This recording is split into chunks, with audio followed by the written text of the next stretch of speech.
Hello everyone, Ruby Retrograde Tarot and Tea here, and today I'll be showing you guys an oracle deck. A new deck, which is what I was gonna say originally.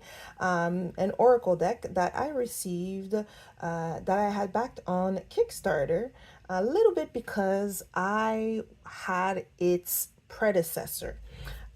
So as you can see by the title on the video, this oracle here is Angelarium Oracle of the Fallen by Peter Mohrbacher, or Mohrbacher. Hopefully, I'm not butchering the name too much. If the name seems familiar, here they even have a little handy dandy 4-line intro. He is the artist and mastermind behind the Angelarium. He has amassed a worldwide audience for his depiction of angels and other fantastical creatures. He has written 2 other books in the Angelarium line, Angelarium Book of Emanation and Angelarium Book of Watchers. You can find his creation on Instagram or at the website here. But also because there is one oracle that is currently published mass market, that was created by Peter, which is Angelarium Oracle of Emanation. This is published by Los Scarabeo. This one actually was given to me as a gift. Someone gave that to me. So that's why I have it, because I think if it was just up to me, I don't think it would have been something that would have been on my radar. But thanks to the person who gave that to me. And here, this one was independently published, although it does have this time a Page Street Publishing Co. Little sign here. So I am not sure. That might be something to be seen in the near future, whether it will stay being published with Page Street Publishing or whether it will move over to Los Scarabeo. So this had been on Kickstarter, I want to say last year, and I received it in late June, if I'm not mistaken. Again, I'm not being very good at opening decks right as I get them, but hey, that's me. So here we have a 2-part box, nice sturdy box too. It's a nice green color as well. We have a little sign going on here. Sorry for the shadow going on. The sun is starting to set. Can't do much about it. We have a booklet. And I believe this is an oracle. I don't believe it has... The first one had 33 cards. I think this one has a little bit more. Oh, hold on one second. I don't remember how many cards it has. Just one second. Let me double check. Okay, found it. It has 36 cards. This is a nice little booklet going on. And just looking quickly at the table of contents, we see that the cards are separated in 2 parts. So the Watcher's Fall and the Personas. I think this might be a case where we might want to get into the book real quickly to kind of see what is going on. So here we have using the cards. So as you may have observed, the qualities of these angels sometimes run contrary to their stories and deeds. The irony of the fallen angels' circumstances can be crucial to understand how to read their cards. Okay, so already that tells me I might have to do a hard think of them cards. It's about the same thing that's happening with me with the first Angelarium. This is the kind of cards I already know. It will be sitting, whatever card I pull. Oh, thank you, Google. It will be sitting on my table for me to ponder in this thing. Okay, so let the tragedy of the angels draw a path that you can follow, even if it's headed in the opposite direction. Okay, here we have an example of a spread, the cardinal alignment. Oh, Okay, so it starts out at 4 and then draw more 4 cards. The center card. Okay. And then the fallen angels. Okay, let me see real quickly. Among the main factions listed within Angelarium, the Watchers are the most humans and the most tragic. The core of their essence is marked by conflict. Having forsaken their immortality, these beings are forced to confront the challenges of impermanence and the vast array of human experiences that come with it. Each Watcher represents a different aspect of those challenges. Okay. It's important to remember that although the Watchers represent many hostile concepts, they aren't evil. They represent an embodiment of aspects that exist in every person. The shadowly cast creates the essential contrast we need to see the complete pictures of ourselves. Okay, then the Watchers fall. So a little background. This deck illuminates many of the most powerful Watchers. Their complexity allows us to see not only the angelic aspects they embody, but also the ways in which their nature was instrumental in their downfall. Just like us, their characteristics are at the root of both their strengths and weaknesses. Then it goes on to each card, and we can see it has a beautiful full page print of the card with the name of the card or the angels. Then we have the personas. Each of the persona cards represent a different moment in the lives of these angels. At one moment, their power may pull them into delusion, and the next it may reveal a profound truth. Sometimes they are afflicted, and other times they afflict the world around them. The tendency toward inverting their nature is what makes them the most human of the angels. Like us, their essence is paradoxical. And then we continue here. Okay. Up until the end, and we have a little note. We have some credits. Yeah. Credits, acknowledgement. I love that. Mine pa. And then a little note about the author. Okay. Did a little aside. Normally I start with the cards, but because I am not... Oh, okay. I'm not the most familiar with the books. I don't have his books or anything like that, so I did have to take a look at the guidebook first. So we have the cards, just simple cards, not gilded or anything like that. Ooh, but that is very nice. Looks like UV spot on the back of the cards because it's raised, and we have a nice almost seed of life design, not only here but here at the back, and it's nice to the touch. So a nice little texture going on here. And also at the the other box, because we don't have a lot of cards, it seems like they put just an extra little platform. And then we have the other side of the box.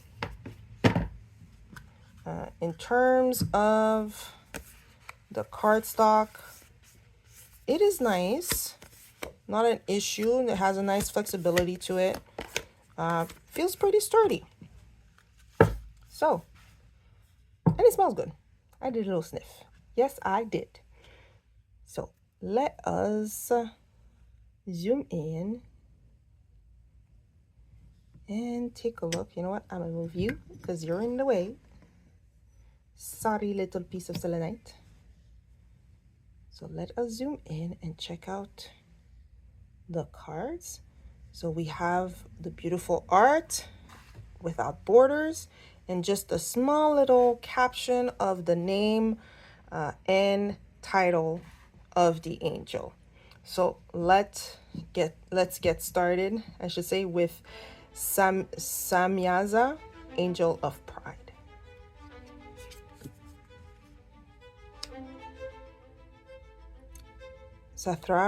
Sathariel, Angel of Deception. What I'm noticing already is the art style, to me, looks very different from the first Oracle deck. And maybe I'll flip some of the cards side by side just to give an example. We have Af, angel of anger, very poignant.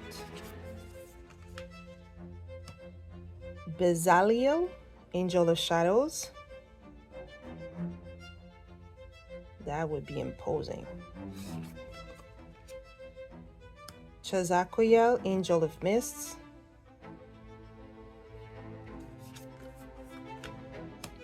Serial, angel of the waning moon. Oh, hold on. Kokabiel, angel of the stars. And yes, it is what we see on the guidebook and box cover.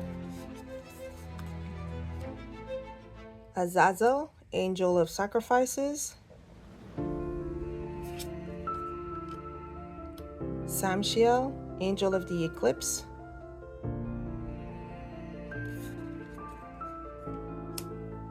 Asbel, angel of ruin.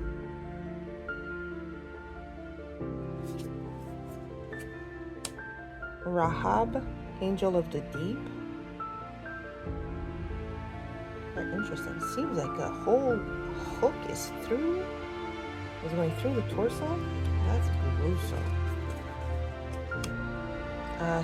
Sophletus, angel of dust.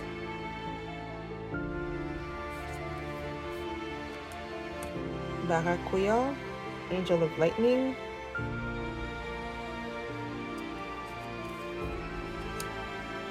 Ananiel, angel of storms. Turiel, angel of the mountain.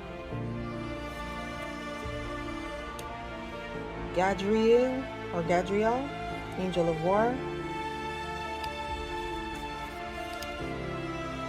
Penemue, angel of script.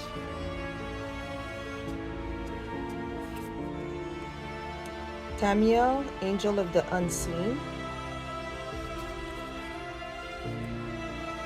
Zaquiel, angel of purity. Armoros, angel of undoing. Sachiel, angel of coin.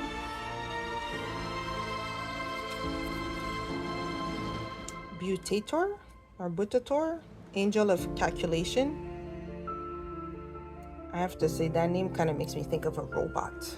Maybe like, well, not Transformer, because Transformer has a different style of name, but it's a robotic name. I guess it fits for calculation. Pura, angel of forgetting.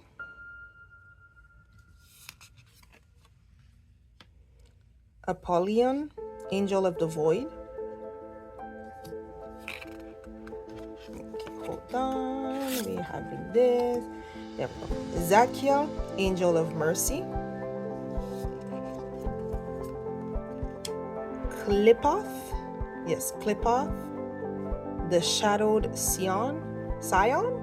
Huh? Is it Scion or Scion? Because I have to say for that word I'm not too sure.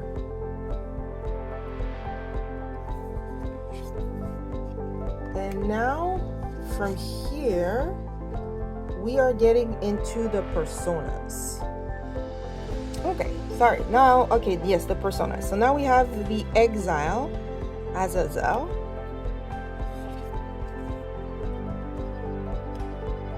The ascendant, Serial.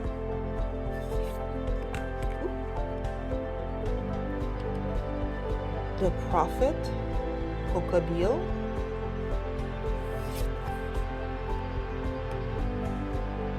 The victim, Sathariel.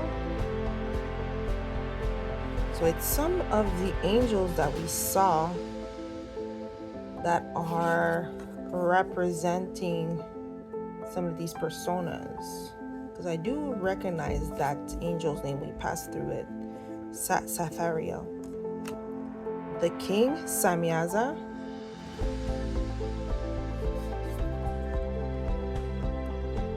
The keeper, Rahab. I think Rahab. the builder, Sufflatus,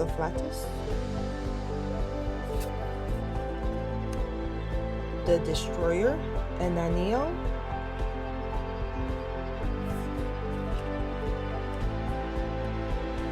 the miser, Turia,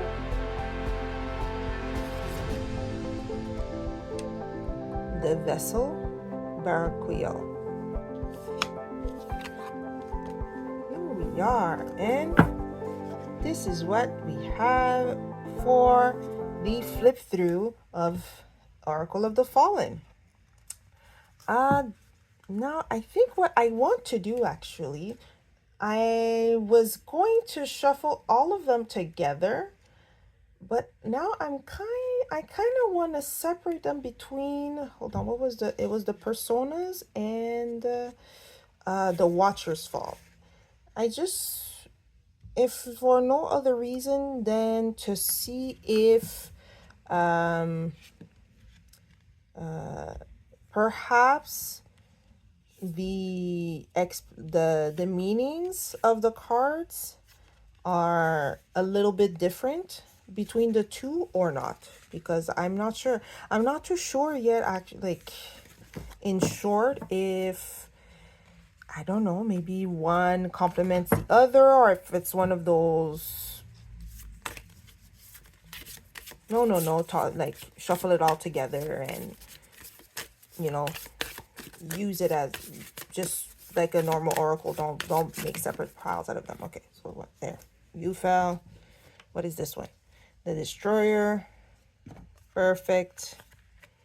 This one has a little bit more cards. Although if I would separate them by personas and then the fallen, I will have a tiny deck that will be hard to shuffle properly.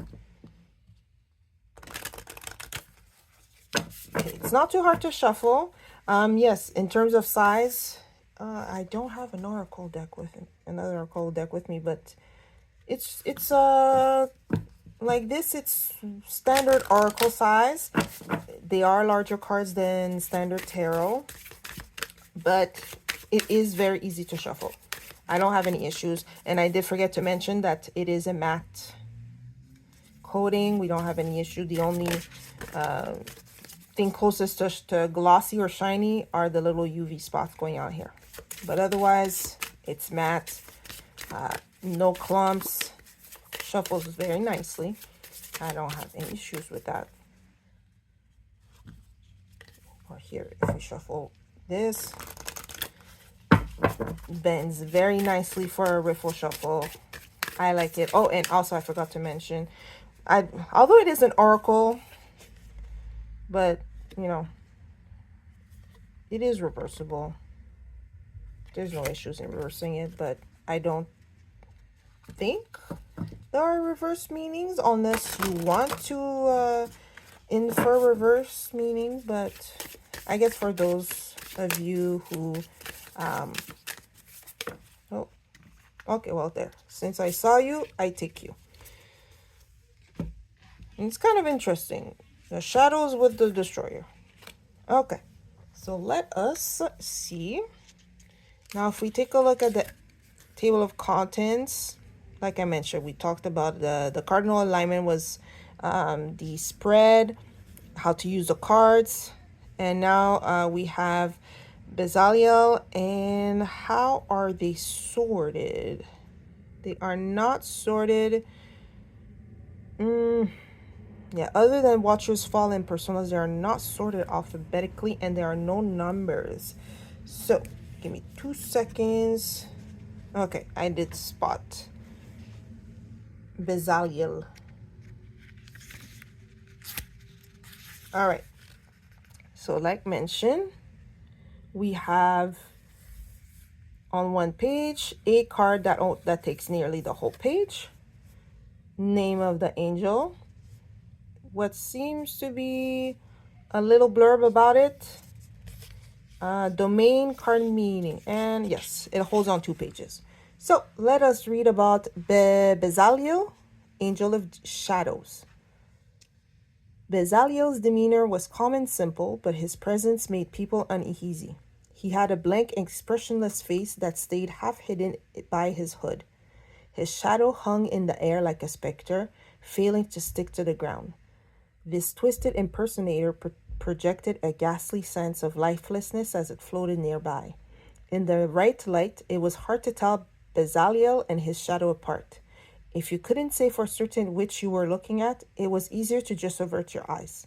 He was kind to his brothers and the few friends he kept, but even still, to everyone else, he was a creeping death, an unsleeping, unblinking dread that existed everywhere and nowhere all the time. He walked through your dreams at night, watching from a distance and saying nothing. Jeez. Domain: paranoia, fear, isolation. Card meaning: revealing this card is a reminder that the concerns you are experiencing might be illusory. It's easy to become fixated on ideas that haunt us. Recognizing a pattern of thought for what it is rather than what it looks like is a powerful tool. Now might be a suitable time to test your assumption about what is really haunting you. All right, that I'm somehow feeling told on myself. I have nothing to say. I am liking the writer for this card. Although I feel like I'm being told on me. And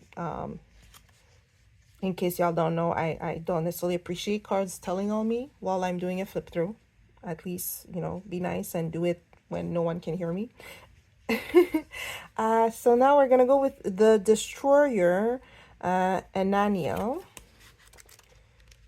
and see.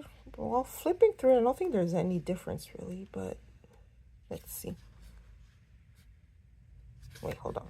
Was there a difference? I probably should look quickly to see if there was a difference. Okay. There is one difference between the two.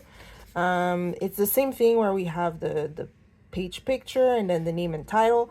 The difference is that there is no domain for the personas, but other than that, it seems to all be the same. So for the Destroyer, Ananiel, we have: staring out over the ships on the horizon, Ananiel saw the damage he was capable of. With a twist of his hand, he could snare them all. Their wooden bodies would twist and crack. The voyagers would wail in despair before the water snuffed them out. So little effort would need to be made. He always had the means to do so, but now he had the will. His face darkened and the clouds gathered overhead. Card meaning: there is an urge inside all of us to watch what we've built get destroyed. It's not always the correct choice, but all things come to an end eventually. It might be time to wipe the slate clean. There may be an opportunity to indulge in smashing something apart. Very interesting. I am liking them write-ups. Although, again, I have this scratching feeling in the back of the head going yeah, that's you. And I'm like, you know what? Could we just not talk about me like this on the world's internet? Because that's not very much appreciated. But you know what? I'm just gonna pretend. Let's pretend it's not about me. Okay, it's about a fictional person, which is not me. But in any case, just to talk about this deck here, the Oracle of Fallen, the art. I really like the art, even if it's not something that it's not the type of art that automatically be like, oh my gosh, yes, but it makes you look at it and think, and the more you look at it, or at least the more I look at it, the more I like it. And I'm like, yeah, ooh, this is nice, I like it. So I you know what, I'm really a fan of the art of this. The cardstock of it also is nice, and I'm really liking the back of it. I like the feel to touch them at the back of my hands. But yes, before I forget, I did want to show just the difference between the art on Oracle of the Fallen and Oracle of Emanation, which this one, as I mentioned, is mass market. It does have 33 cards. Here we can see the difference already. This is more it has a glossy finish. We can see that already versus matte. The backs are similar. I will say that, like in terms of the symbols here we have at the corner, and then here we again have the seed of life pattern. So there, like this is where we have the similarities. And then in terms of art, I mean, it, for one, it would be a shoe-in if you wanted to pair, like if you wanted two oracles to work with. Just take the two that were made by the same creator or author, and that's a shoe-in. But I don't know if you can see the similarities here, or like the art. I should say the art seems a little bit different. Here it feels, I don't know how to explain it, but it's not like it's a huge art difference, but I don't know, especially for something like this here, it feels more, I don't know. This one feels a bit more like 3D, if it makes sense. I don't know if I can explain this properly, but that's the closest words I can find. Like, yes, the art is or maybe it's because of the gloss versus matte. Maybe that's what, like, that's why my eye feel like it's like this, the smallest vibe change. But like, I mean, obviously the two can be used together. That's not like, it had both of them, you know, have some of the angels or things like that, have that wispy, ethereal kind of look. Sometimes it's like a desert or a fog. You know, you don't necessarily see, well, you know what? I don't think any of them have a human-like face, really.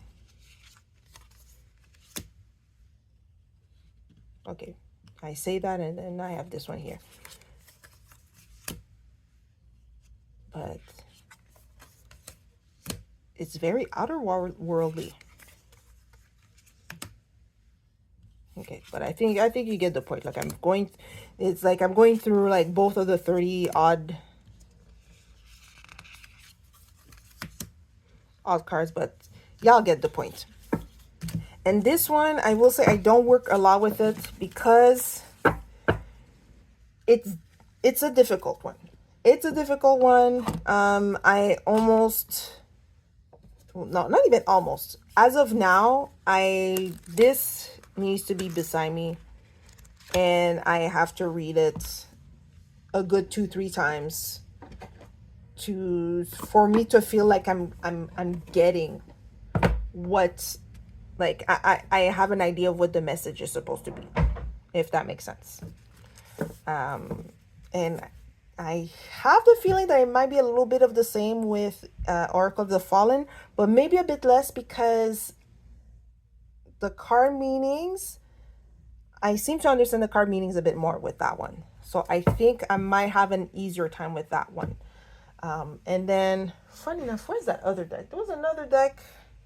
Although it's funny because I just did a review about this deck. And for whatever reason, I was flipping through the cards and I'm like, angels, moon. Do it with the moon deck that you just did. But I don't honestly think it'll work, but we'll see. So this was the Tarot des Enfants de la Lune. So tarot of the moon's children, or the moon children, for whatever reason. Okay, maybe not, but for whatever reason, my brain was like, yep, angels, moon, pack it and ship it. Like, it's all good. It works. And that one is a yes question mark, like maybe question mark. I'm not sure, but it could question mark. You tell me in the comments.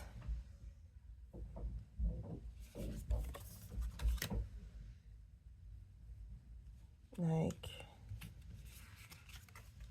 it was a crazy out there association and pairing, which might or might not work, but I mean, I'm not mad at it. I'm not mad to see the two of them together. So, yeah, that's what I have. I don't think I can think of another pairing on the fly like this, without painstakingly going through my whole collection. So, you know what? I think I will keep it at that so that I don't stretch out the video more than I need to. So, yes, here we are. What do I think about Angel of the Fallen? Just like that. The art is beautiful. I will say that right away. The guidebook, I like. I will say I think I like a more than the guidebook from his previous Oracle, Oracle of Emanations. It seems more comprehensible to me. Maybe it's just me who's not catching the vibe for the first one, or I should probably impose myself like another week slash maybe 2 weeks, month of working with it, and like a workout, basically, like workout, like break the muscle, let it heal, break it again, let it heal, something like that. Maybe that's what it needs for me to really either understand it or be like, you know what, nope, this is a once in a while, you put it out and it's like a hard candy or like a jawbreaker. Like you gotta work at it until finally it just, you get it all. But otherwise, the cardstock, I really like it. I do prefer this matte finish than on the mass market of his previous deck, the glossiness. I do, again, this UV spot. I don't know. It's a touch. I think it's a touch thing. I'm like, ooh, touch. Otherwise, it's few cards. So maybe some might not be a fan that there's, how much did I say? 36, I think I said. There were 40 something. So I know sometimes people like having a lot of like, yeah, a lot more cards, like 40s, 50s, and things like that. But to me, that is okay. And I think even for something like Angels and something that to me still seems like a dense thing, like a lot of moving parts or a lot of, I guess, things to meditate or think on. So that's good for me. The cardstock, I think I mentioned it already. It's good. I do like it. And I don't think I have anything else to say because I'm liking it. I don't know that I would do two Oracle, like I don't think I would draw two Oracle decks for like one day. Maybe if it was a morning night thing, so at different moment of the day, but to have two for a reading, I don't know, especially two of those, it would have to be that would be a serious challenge for me. But they do look good together, I will say that. And it wouldn't be a case of mixing all the cards together to make one big deck. A, because the backs are different, the cardstock is different, the finish is different. Two, to me, don't think I don't think it would work out. I don't know. Like, to me, they're like two different things. It's two different topic, although it's in the same world, but it's two different thing. I hope that makes sense the way I'm explaining it. So let me know, with all of that and my rambling, what you think of this deck. Would it be one that you would like to get for yourself? Are you a fan of his book? How are his book? That's what I should do too. I should probably hunt down his books, or I do know he has like art. I think it was an art book that was on Kickstarter at some point before or something like that. But I should hunt down his books, or see if there's any wiki entries about the lore, just so that I have a better idea, and maybe that will help me too in understanding these characters, these angels more. But otherwise, it's something new for me to learn. Yay! The problem is just me sticking to it and not going like, oh my gosh, so many things, my brain. But otherwise, let me know what you think of this deck. I'll put the link for his website and his socials too. I did not go look if there were still copies available, but I will do that. If there are copies of the deck available, I'll put the link. It'll most likely be on his personal website or maybe the publisher's website. If not, then you'll probably will have to check out secondhand markets like eBay or maybe Etsy's or Facebook Marketplace, Discord servers or anything like that. But I'll put all the details that I can find if you want to get a copy in the description. So thank you for spending the time to discover with me and so unbox and flip through the Angelarium Oracle of the Fallen by Peter Mohrbacher. This is pretty nice. Again, very nice. So let me know what you think in the comment section down below, down right here. As always, look at the fingers. And until next time, bye bye, guys.